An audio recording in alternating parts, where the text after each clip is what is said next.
ಯಾದಗಿರಿ ನೈತಿಕ ಪೊಲೀಸ್ಗಿರಿಗೆ ಲವ್ ಜಿಹಾದ್ ಟ್ವಿಸ್ಟ್. ಬೆಂಗಳೂರಿನಲ್ಲಿ food delivery ಮಾಡೋಕೆ ಬಂದವನಿಂದ ಯುವತಿಗೆ ಲೈಂಗಿಕ ಕಿರುಕುಳ, ಕಾಡಾನೆ ದಾಳಿಗೆ ಓರ್ವ ಸಾವು, ಮೇಲುಕೋಟೆ ಚಲುವರಾಯಸ್ವಾಮಿಯ ಅದ್ದೂರಿ ವೈರಮುಡಿ ಉತ್ಸವ. ಎಲ್ಲ ಸುದ್ದಿ ನೋಡೋಣ ಕರ್ನಾಟಕ ಟಾಪ್ 20. ಲೋಕಸಭೆ ಚುನಾವಣೆ ಹಿನ್ನೆಲೆಯಲ್ಲಿ ಅಕ್ರಮ ತಡೆಯಲು ಎಲ್ಲೆಡೆ ಚೆಕ್ಪೋಸ್ಟ್ಗಳನ್ನು ಅಳವಡಿಸಲಾಗಿದೆ. ಆದರೆ ಚಿತ್ರದುರ್ಗದ ಚಳ್ಳಕೆರೆ ಪಟ್ಟಣದ ಬಳಿ ಸಿಬ್ಬಂದಿ ಇಲ್ಲದೆ ಚೆಕ್ಪೋಸ್ಟ್ ಖಾಲಿಯಾಗಿರುವ ವಿಡಿಯೋ ವೈರಲ್ ಆಗಿದೆ. ಚಳ್ಳಕೆರೆಯಿಂದ ಚಿತ್ರದುರ್ಗಕ್ಕೆ ತೆರಳುವ ರಸ್ತೆಯಲ್ಲಿ ಕಳೆದ 2 ದಿನಗಳಿಂದ ನಾಮಕಾವಸ್ಥೆಗೆ ಚೆಕ್ಪೋಸ್ಟ್ ನಿರ್ಮಿಸಿದ್ದು ಸಿಬ್ಬಂದಿಯೇ ಇಲ್ಲ. ಯಾವುದೇ ವಾಹನ ತಪಾಸಣೆ ಕೂಡ ನಡೆಸ್ತಾ ಇಲ್ಲ. ಹೀಗಾಗಿ ಖಾಲಿಯಾಗಿರುವ ಚೆಕ್ಪೋಸ್ಟ್ ವಿಡಿಯೋ ಎಲ್ಲೆಡೆ ವೈರಲ್ ಆಗಿದ್ದು ಅಧಿಕಾರಿಗಳ ನಿರ್ಲಕ್ಷ್ಯದ ವಿರುದ್ಧ ಜನಾಕ್ರೋಶ ವ್ಯಕ್ತವಾಗಿದೆ. ಇನ್ನು ಹಾಸನ ಜಿಲ್ಲೆಯ ಗಡಿ ಭಾಗಗಳ ಚೆಕ್ಪೋಸ್ಟ್ಗಳಲ್ಲಿ ಕರ್ತವ್ಯ ಲೋಪ ಕಂಡುಬಂದ ಹಿನ್ನೆಲೆಯಲ್ಲಿ ಜಿಲ್ಲಾಧಿಕಾರಿ ಸಿ ಸತ್ಯಭಾಮ 8 ಸರ್ಕಾರಿ ನೌಕರರಿಗೆ ನೋಟಿಸ್ ಜಾರಿ ಮಾಡಿದ್ದಾರೆ. ಸಕಲೇಶಪುರ, ಚನ್ನರಾಯಪಟ್ಟಣ, ಅರಕಲಗೂಡು ಗಡಿ ಭಾಗಗಳ ಚೆಕ್ಪೋಸ್ಟ್ಗೆ ದಿಢೀರ್ ಭೇಟಿ ಕೊಟ್ಟಾಗ ಸಿಬ್ಬಂದಿ ವಾಹನ ತಪಾಸಣೆ ಮಾಡುವ ಬದಲಾಗಿ ಮೊಬೈಲ್ನಲ್ಲಿ ನಿರತರಾಗಿದ್ದರು. ಈ ಹಿನ್ನೆಲೆಯಲ್ಲಿ ಕ್ರಮ ಕೈಗೊಳ್ಳಲಾಗಿದೆ.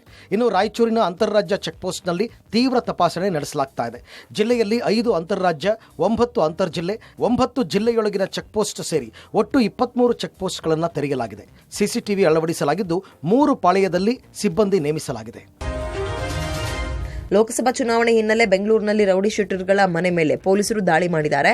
ದಕ್ಷಿಣ ವಿಭಾಗ ಪೊಲೀಸ್ ಠಾಣಾ ವ್ಯಾಪ್ತಿಯ ರೌಡಿ ಶೀಟರ್ಗಳಿಗೆ ಬಿಸಿ ಮುಟ್ಟಿಸಿದ್ದಾರೆ. ರೌಡಿ ಚಟುವಟಿಕೆ, ಅಪರಾಧ ಕೃತ್ಯಗಳಲ್ಲಿ ಭಾಗಿಯಾಗಿರೋ ರೌಡಿಗಳ ಮನೆ ಮೇಲೆ ದಾಳಿ ನಡೆಸಿದರು. ಜಯನಗರ, ಬನಶಂಕರಿ, ಚೆನ್ನಮ್ಮನಕೆರೆ, ಅಚ್ಚುಕಟ್ಟು ಠಾಣೆ ಸೇರಿದಂತೆ ಸುಮಾರು 230 ರೌಡಿಗಳ ಮನೆ ಮೇಲೆ ದಾಳಿ ನಡೆಸಲಾಯಿತು. ಕೆಲವರ ಮನೆಯಲ್ಲಿ ಕೆಲವು ದಾಖಲೆಗಳು, ಮಾರಕಾಸ್ತ್ರಗಳು, ಆಯುಧಗಳು ಪತ್ತೆಯಾಗಿದೆ. ಸದ್ಯ ರೌಡಿಗಳ ಕೆಲಸ, ಪೂರ್ವಪರ ವಿಳಾಸ, ಫೋನ್ ನಂಬರ್ ಸಂಪೂರ್ಣ ವಿವರ ಪಡೆದು ಪರಿಶೀಲನೆ ನಡೆಸಿದ್ರು. ಇನ್ನು ಧಾರವಾಡದಲ್ಲಿ rowdy sheeter Irfan Shaikh alias Chhota Irfan ಅನ್ನ ಗಡೀಪಾರು ಮಾಡಲಾಗಿದೆ. ಧಾರವಾಡದ ತೇಜಸ್ವಿ ನಗರ ನಿವಾಸಿಯಾಗಿರುವ ಇರ್ಫಾನ್ ಅನ್ನ ಮಾರ್ಚ್ 29ರಿಂದ ಮುಂದಿನ 6 ತಿಂಗಳ ಅವಧಿಗೆ ಗಡೀಪಾರು ಮಾಡುವಂತೆ ಹುಬ್ಳಿ ಧಾರವಾಡ ಪೊಲೀಸ್ ಆಯುಕ್ತೆ ರೇಣುಕಾ ಸುಕುಮಾರ್ ಆದೇಶವನ್ನು ಕೊಟ್ಟಿದ್ದಾರೆ. ಜೈಲಿನಿಂದ ಬಿಡುಗಡೆಯಾದ ಬಳಿಕವೂ ರೌಡಿಸಂ ಮುಂದುವರೆಸಿದ್ದಕ್ಕೆ ಇರ್ಫಾನ್ ಅನ್ನ ಗಡೀಪಾರಿಗೆ ಆದೇಶಿಸಲಾಗಿದೆ. ಮಳೆ ಅಭಾವದಿಂದ ಬೆಂಗಳೂರಿನಲ್ಲಿ ದಿನೇ ದಿನೇ ನೀರಿನ ಬವಣೆ ತೀವ್ರಗೊಳ್ತಾ ಇದೆ. ಅಂತರ್ಜಲ ಮಟ್ಟ ಕುಸಿತಾ ಇದ್ದು ಈಗಾಗಲೇ ಸಾಕಷ್ಟು ಕೊಳವೆ ಬಾವಿಗಳು ಬತ್ತಿ ಹೋಗಿದೆ. ಜೆಜಿಆರ್ ನಗರದ ರಾಯಪುರದಲ್ಲಿ ಸುಮಾರು 2,000 ಮನೆಗಳಿದೆ. ಇಲ್ಲಿ ವಾಸಿಸುವ ಬಹುತೇಕರು ಪೌರ ಕಾರ್ಮಿಕರು.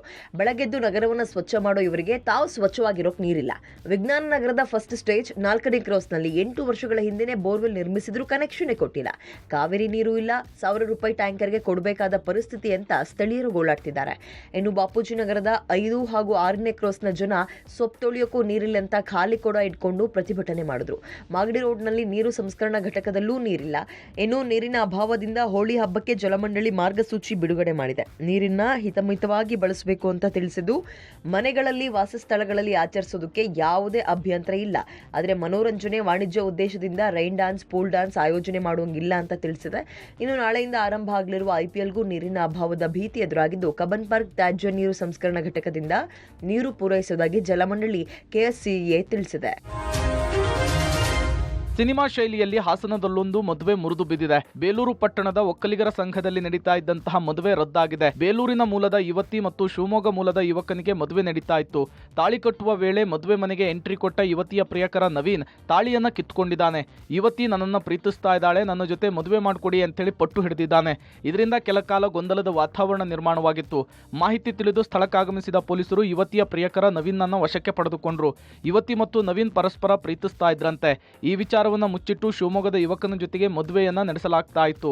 ಆದರೆ ಕಲ್ಯಾಣ ಮಂಟಪಕ್ಕೆ ಬಂದ ನವೀನ್ ಪ್ರೀತಿ ವಿಚಾರ ಬಯಲು ಮಾಡಿದ್ದಾನೆ. ಯುವತಿಯ ಪ್ರೀತಿ ವಿಚಾರ ತಿಳಿದ ವರ ನನಗೆ ಈ ಮದುವೆಯೇ ಬೇಡ ಅಂಥೇಳಿ ಮದುವೆಯನ್ನ ಮುರಿದುಕೊಂಡು ಹೊರ ನಡೆದಿದ್ದಾನೆ. ಯಾದಗಿರಿಯಲ್ಲಿ ಹಿಂದೂ ಬಾಲಕಿಯನ್ನು ಪ್ರೀತಿಸ್ತಾ ಇದ್ದ ಅನ್ನೋ ಕಾರಣಕ್ಕೆ ಅನ್ಯಕೋಮಿನ ಯುವಕನ ಮೇಲೆ ಮಾರಣಾಂತಿಕ ಹಲ್ಲೆ ನಡೆಸಿದ್ದ ಕೇಸ್ಗೆ ಟ್ವಿಸ್ಟ್ ಸಿಕ್ಕಿದೆ. ಹಲ್ಲೆಗೊಳಗಾಗಿದ್ದ ಯುವಕ ವಾಹಿದ್ ಲವ್ ಜಿಹಾದ್ಗೆ ಮುಂದಾಗಿದ್ದ. ಬಾಲಕಿಯನ್ನ ಮತಾಂತರಿಸೋಕೆ ಮುಂದಾಗಿದ್ದ ಅನ್ನೋ ಆರೋಪ ಕೇಳಿಬಂದಿದ್ದು, ವಾಹಿದ್ ಅಪ್ರಾಪ್ತಿಯನ್ನ ಪುಸ್ಲಾಯಿಸಿ ಮತಾಂತರಕ್ಕೆ ಯತ್ನಿಸಿ ಆಕೆ ಜೊತೆ ಬಲವಂತದ ಲೈಂಗಿಕ ಕ್ರಿಯೆ ನಡೆಸಿದ್ದಾನೆ. ನಂತರ ಬಾಲಕಿಗೆ ನಮ್ಮ ಧರ್ಮಕ್ಕೆ ಬಾ, ನಿನಗೆ ಬೇಕಾದಂಗಿರ್ಬೋದು ಅಂತ ನಂಬಿಸಿದ್ದಾನೆ. ಅಲ್ಲದೆ ಆಕೆಯೊಂದಿಗಿನ ಫೋಟೋ ವಿಡಿಯೋಗಳನ್ನು ತೋರಿಸಿ ಬ್ಲಾಕ್ ಮೇಲ್ ಮಾಡಿದ್ದಾನೆ ಅಂತ ಬಾಲಕಿ ಆರೋಪ ಮಾಡಿದ್ದಾಳೆ. ತಾನು ಹೇಳ್ದಂತೆ ಕೇಳಲಿಲ್ಲ ಅಂದ್ರೆ ವಿಡಿಯೋ ಫೋಟೋಗಳನ್ನು ವೈರಲ್ ಮಾಡ್ತೀನಿ ಅಂತ ಬೆದರಿಕೆ ಹಾಕಿದ್ದಾನೆ. ಇದರಿಂದ ಆತಂಕಗೊಂಡ ಬಾಲಕಿ ಮನೆಯವರಿಗೆ ವಿಚಾರ ತಿಳಿಸಿದ್ದು ನಂತರ ಪೋಷಕರು ಬಜರಂಗ ದಳದ ಮುಖಂಡರಿಗೆ ತಿಳಿಸಿದ್ದಾರೆ. ಬಜರಂಗ ದಳದ ಮುಖಂಡರು ಯುವಕನನ್ನ ಕರೆಸಿ ಚೆನ್ನಾಗಿ ಥಳಿಸಿ ವಿಡಿಯೋ ಫೋಟೋಗಳನ್ನ ಡಿಲೀಟ್ ಮಾಡಿಸಿ ಬಾಲಕಿಯ ತಂಟೆಗೆ ಬಾರದಂತೆ ಬುದ್ಧಿ ಹೇಳಿದ್ದಾರೆ. ಆದರೆ ಯುವಕ ಠಾಣೆಯಲ್ಲಿ ಪ್ರೀತಿಸ್ತಾ ಇದ್ದ ಕಾರಣಕ್ಕೆ ಹಲ್ಲೆ ಮಾಡಿದ್ದಾರೆ ಅಂತ 9 ಮಂದಿ ವಿರುದ್ಧ ದೂರು ದಾಖಲಿಸಿದೆ. ಇದಕ್ಕೆ ಆಕ್ರೋಶಗೊಂಡ ಬಾಲಕಿ ಪೋಷಕರು ಬಲವಂತದ ಲೈಂಗಿಕ ಕ್ರಿಯೆ ಮತಾಂತರಕ್ಕೆ ಪ್ರಯತ್ನ ಪಟ್ಟಿದ್ದಾನೆ ಅಂತ ಆರೋಪಿಸಿ ಪ್ರತಿ ದೂರು ದಾಖಲು ಮಾಡಿದ್ದಾರೆ. ವಾಹಿದ್ ಸೇರಿದಂತೆ 16 ಜನರ ಮೇಲೆ ಯಾದಗಿರಿ ನಗರ ಠಾಣೆಯಲ್ಲಿ ಫೋಕ್ಸೋ ಕೇಸ್ ದಾಖಲಾಗಿದೆ.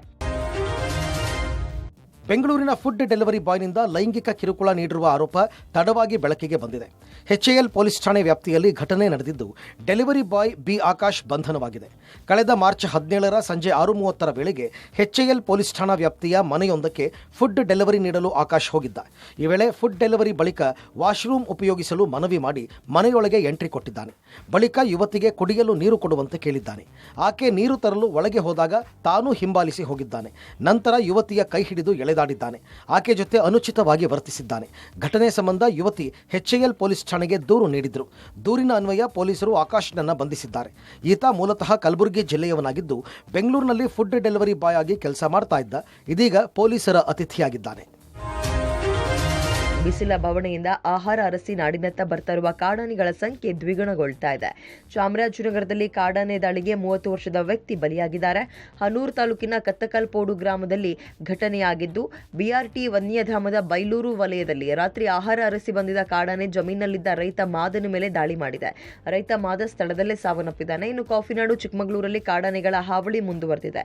ಮೂಡಿಗೆರೆ ತಾಲೂಕಿನ ಚಾರ್ಮಡಿ ಘಾಟ್ ರಸ್ತೆ ಪಕ್ಕದ ತರುವೆ ಗ್ರಾಮಕ್ಕೆ ಪ್ರವೇಶಿಸಿದ ಕಾಡಾನೆಗಳು ತೋಟಗಳಿಗೆ ನುಗ್ಗಿ ಬೆಳೆ ನಾಶ ಮಾಡಿವೆ.